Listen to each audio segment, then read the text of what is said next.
used to watch this perfect couple. They were the embodiment of true love.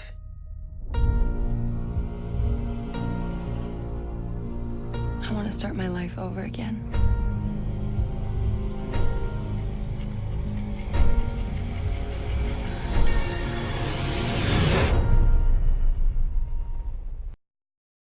Hello and welcome to Frame by Frame. The only film and TV review show on the internet hosted by us. I'm Jim. And I'm Nick, and this week, guys, touch on your mic in all aboard because we're watching The Girl on the Train. So based on the hugely popular novel by Paula Hawkins, The Girl on the Train is the story of Rachel, who commutes every day into Manhattan on the train, and through the window of the train she peers into the backyards and the lives of the people who live along the train line. Rachel is an alcoholic. She's obviously got problems in her past, and through flashbacks we learn about her past and why she's interested in these particular houses. I saw her from the train. She was with this man. Just for a second.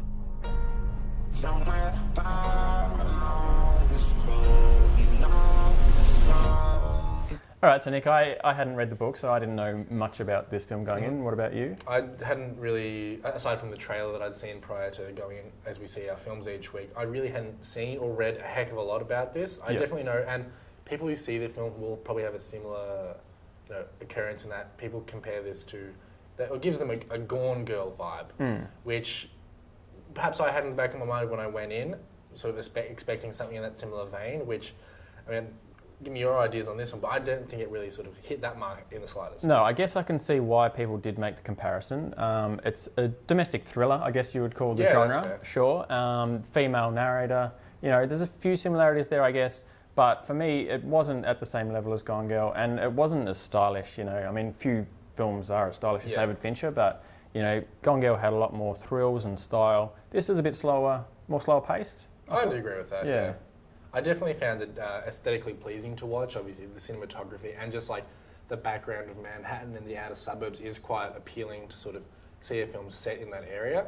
And for that aspect, I did enjoy it. But as far as, I guess, looking for that thrill that you did get from Gone Girl, and it just doesn't, you don't get that in The Girl on the Train. Yeah, but I mean, I did enjoy it. I probably enjoyed it more than I thought. The trailer I thought was a bit confusing. I agree with that. I didn't really know what to expect from the trailer, but having seen the film now, they were obviously not trying to spoil anything because a lot of this film relies on the story. So I was a bit confused going in, but I did like the story. I thought it was slow paced, but it was engaging enough for me, and I liked it. The strongest part of the film was probably Emily Blunt's performance for me. It was really good. Yeah, throughout the film, I was saying prior to shooting just now, there are aspects of the film that I didn't love, but obviously she is the redeeming feature. Obviously, you know, she does play an alcoholic character, so naturally, I guess, being on the straight side of things, the audience is positioned to potentially disagree with her and some of the life decisions she's made. But just her in that role, Emily Blunt just really played her quite well, very accurate. I found myself not loving the character purely because that's what the character was designed to be at the start. But then she, you know, endears herself to the audience as it moves along, and you start to realise that maybe, you know, Emily Blunt's character of Rachel isn't all that bad, or definitely as bad as she's made out to be. And another actress, one of our favourites here on the show, Halle Bennett, who was good, I thought, in this, in a bigger role than last week.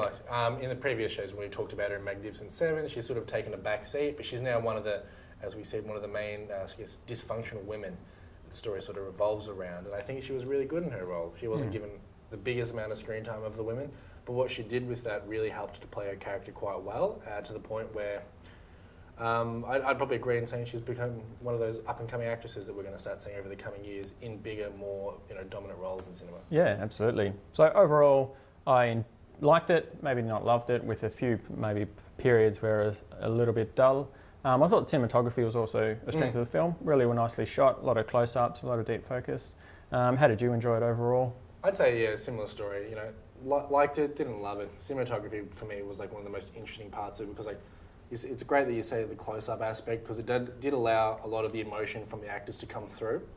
And I think that was super important considering it was heavily story-based. We needed to feel for these actors and to a point we needed to start, you know, feeling what they're feeling and empathising and sympathising with them. To a woman so heartless. Can you tell me where you were Friday night? I was in the city, and then I went to visit my husband. You mean your ex-husband? It's my understanding that the woman who has gone missing was his nanny. Hey, Tom. Hey, Megan.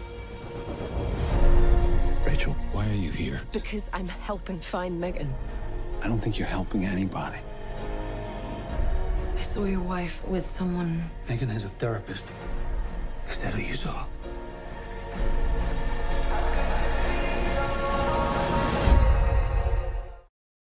All right, Nick, so I think it was 2013, Netflix acquired the rights to a whole slate of Marvel shows. So the first one was Daredevil, then they made Jessica Jones, and they're up to their third now, Marvel's Luke Cage. Yeah, which has been really good so far, which is obviously what we've been watching this week. Have you seen much of any of the other Marvel franchises? Yeah, I watched Jessica Jones and I really enjoyed it, yeah. I haven't seen either of them at the moment. I heard enough good things about Luke Cage, and because it was obviously a new release, something that I looked into.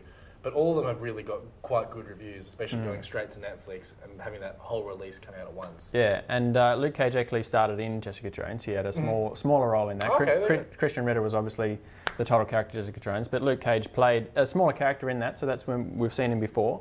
And that actor, Mike Coulter, continues his role in Luke Cage, the series. So you're watching it about, 4 episodes in? I'm about. So how are you finding it so far? I'm really loving it. I'm quite a big fan of all the characters because obviously I've read enough of the comics and stuff to know who I do like, who I don't like. And I got to say that the portrayal of Luke Cage, it's pretty good at this point, this far in at the very least. I do really like showing, I guess, because most of Marvel, it's kind of like whitewashed in the sense that you don't have a lot of different diversities, obviously playing the heroes, but it's really great to see it sort of strong black character. I know we don't get terribly sort of like, racial here on the show, but I don't think there's not enough of it in the Marvel universe. Yeah, absolutely, and it's a huge strength of this show. One of the best things about this show is it's not just Luke Cage. The whole cast is celebrating a lot of great black actors, and there's 3 strong female characters in the show. Rosario Dawson comes in a little bit later, and then when she's in the show, there's really 3 strong female characters in the show, and 3 women of colour as well. So it's a real strength of the show. And I really think that the location, obviously, Luke Cage is set in Harlem. Harlem being a really great place to showcase, all the struggles that I guess at the time that it's being set right now, the struggle of black people trying to make it on the streets, fighting off crime or whatnot, which is I guess when you watch it a big theme throughout the entire show so far. Absolutely, the recreation of Harlem's fantastic. I think the cinematography around that was great. It gives Harlem a real kind of grittiness and grunge to it. The soundtrack I love as well. They've got this, kind of soul and funk and hip hop kind of inflected soundtrack where they've got, real music and in the show as well as a nice score. Yeah, true. Yeah. I found that especially it's been really refreshing because obviously people who know Luke Cage's story know that it's not, his superpowers are not one like a lot of other Marvel characters where it's something super over the top, and so it's sort of invulnerability, a very strong dude.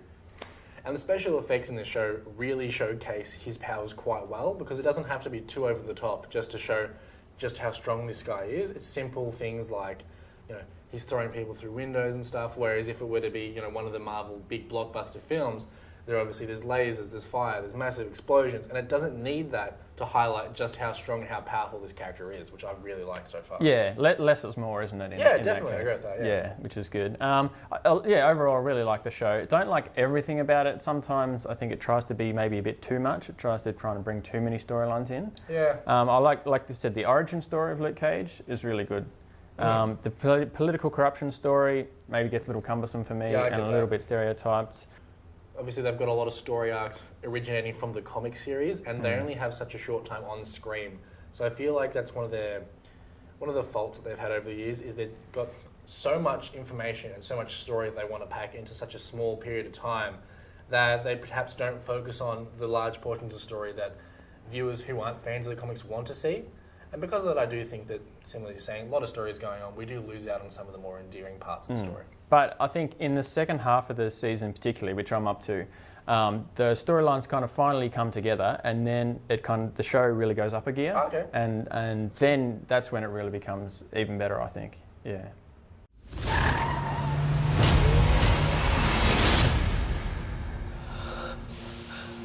Still not sure what I am. I'm just living my life, day to day. You should be out there helping people. You think I asked for any of this? I was put in some tank like an exotic fish. Came out with abilities. I just want to be left the hell alone. Well, that would be a waste. All right, well, we've got to run home and binge the last few episodes of Luke Cage. Definitely what I'll be doing. Thanks for tuning in to Frame by Frame yet again, guys. I'm Jim. And I'm Nick, and we'll see you next week.